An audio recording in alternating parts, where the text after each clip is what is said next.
Okay, so in this video, I'm going to give you the 3 reasons why companies struggle to grow. I'm talking about cleaning companies, why they struggle to grow, they're staying small, they just can't get over that hump, right? So with that said, let's get into it. Okay, so number one on why companies are struggling to grow. The number one thing is always going to boil down to the cleaning, right? Is the cleaning good? More than likely it's not. And it could be not good for a lot of different reasons. Maybe there's just not enough consistency. Maybe there's not enough attention to detail. Maybe there's not enough of, who knows? It really depends on what the customer's pet peeves are and what, the cleaner is not delivering on. I'm sure that something was clean, but everything wasn't clean. It just wasn't consistent enough, right? And this is one of those things that, you really have to pay close attention, buckle down, figure out where the customer's pain points are, right? You don't want to lose an account because they're saying that something wasn't clean. Is it going to happen at some point? Yeah, it's probably going to happen.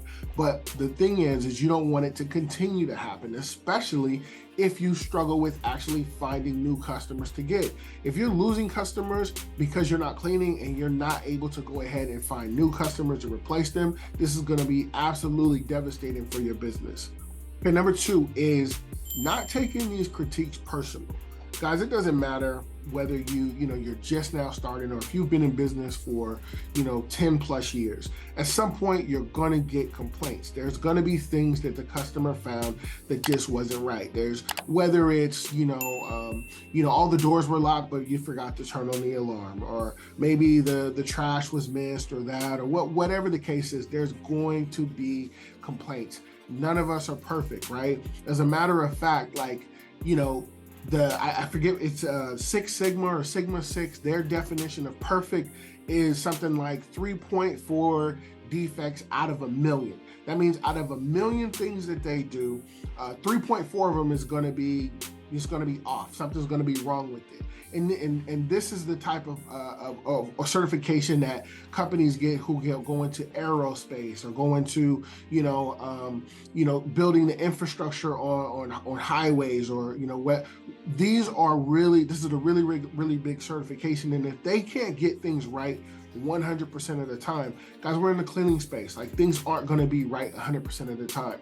But the difference from where the difference between companies that are actually able to get it together and grow, and the ones who aren't, are going to be how you deal with bad news, or how you deal with news that you don't want to necessarily hear. Guys, I was the same way. I'm no different. I would take stuff personal. I would say, okay, this person's being too picky, or this person wants this, or this one. I would make excuses rather than make adjustments or make changes, right? And it wasn't until I really started to, take a step back and look and say, wait a minute, this can't just be personal because I'm getting the same complaint from this client and from this client and from this client. Maybe it is something within my company. Maybe I do need to go ahead and reevaluate and figure out where I can go ahead and make the necessary changes so that I'm not consistently getting these same complaints. And it wasn't really until I did that where the complaints stopped, right? We're no longer getting those types of complaints.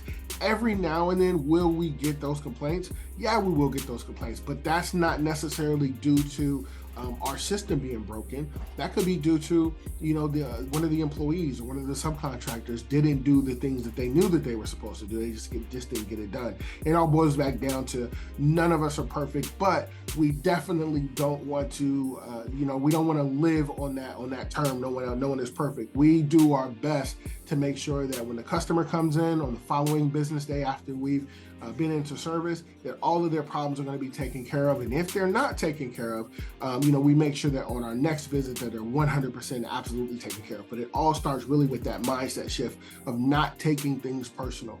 Okay, and the last thing is this, right? Don't get complacent, because at the end of the day, you, me, all of us, we're all expendable. And this is what I mean, right? Go ahead, look on Google, type on, whatever city you're in, cleaning companies, whether it's commercial, residential, doesn't matter. Cleaning companies near me, right? You're going to get a list of, companies on the first page of Google. In my city, we're not number one, but we are on the first page of Google. All that means is, we figured out how to do SEO to a point to get us to that point in our business where we're now on the first page of Google.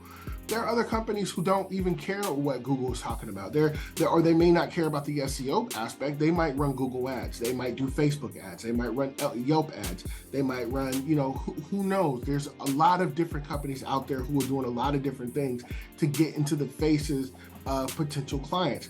All of that has to do with this. Guys, we're all out here. We're all doing the same things. Within a matter of 24 to 48 hours, they can find someone else to come in and clean their office.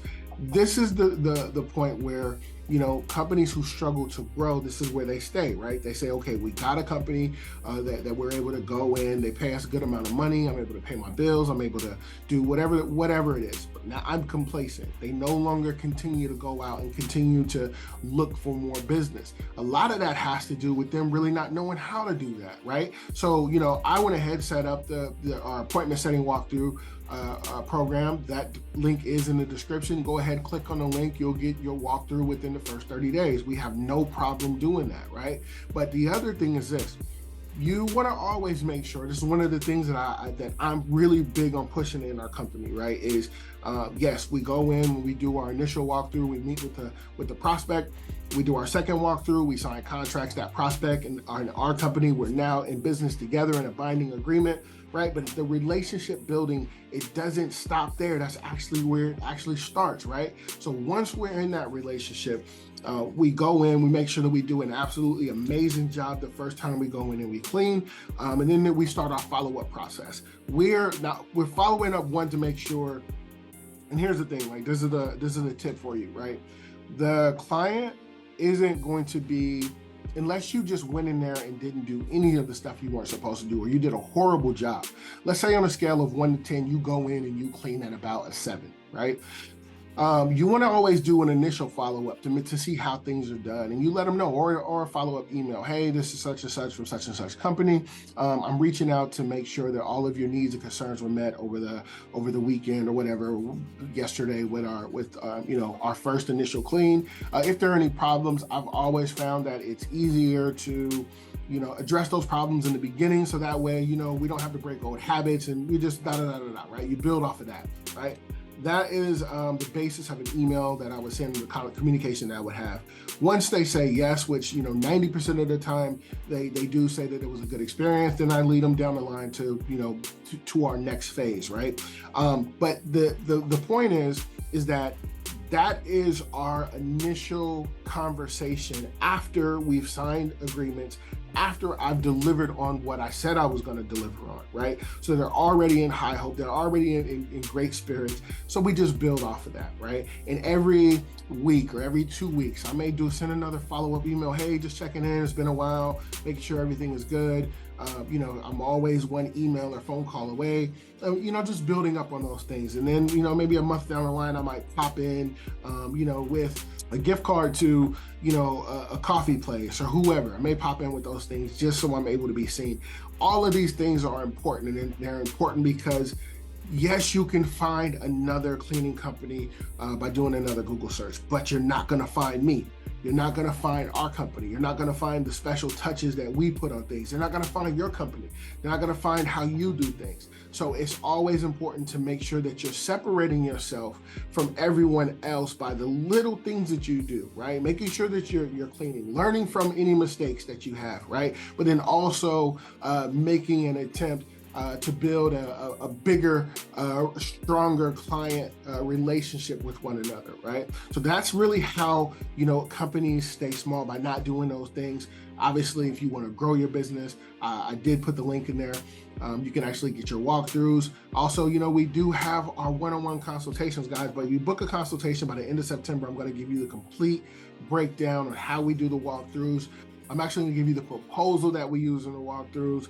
Guys, I'm here to be able to give as much value as I possibly can. I definitely want you to win. I want to cut the learning curve down as much for you as possible, so that you're able to go out and grow your businesses and be able to enjoy some of the things that I've been able to enjoy with my family. But guys, that is it for today's video. Like I say, in the game of business, spectators are only going to watch, hustlers get into the game so they can win. Guys, I'm always dropping jewels, but the only way to be in position to pick them up, you got to like, comment, and subscribe. Once again, my name is Marcus Crockett. I'll catch you in the next one. Peace.